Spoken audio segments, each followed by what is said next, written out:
Hello and hi dear, कैसे हैं आप सब। होप आप सब बढ़िया होंगे। आज मैं एक शॉर्ट रीडिंग आप सब के लिए लेकर आई हूँ। प्लीज़ अपना 3 बार नाम लीजिए और इस वीडियो से कनेक्ट करिए।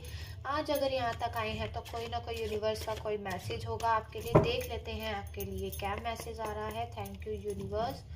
द सन कार्ड यहाँ पे बताता है डियर कि आपकी लाइफ में अगर अभी कुछ परेशानियाँ चल रही थी, बहुत टाइम से आप कुछ शुरुआत करना चाहते थे, कोई भी काम अटक रहा था, उसमें कुछ भी बन नहीं रहा था, तो आपकी ज़िंदगी में न्यू बिगनिंग आ रही है, नई शुरुआत आ रही है।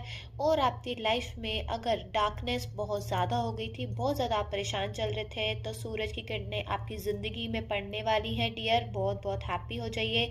और अगर आपकी लाइफ में अभी तक कोई भी पर्सन दूर था आपसे, तो वो भी आता हुआ आपकी लाइफ में दिख रहा है। तो इस वीडियो को क्लेम करने के 11 11 ज़रूर कमेंट बॉक्स पे लिखिए। Thank you so much. Bye bye dear.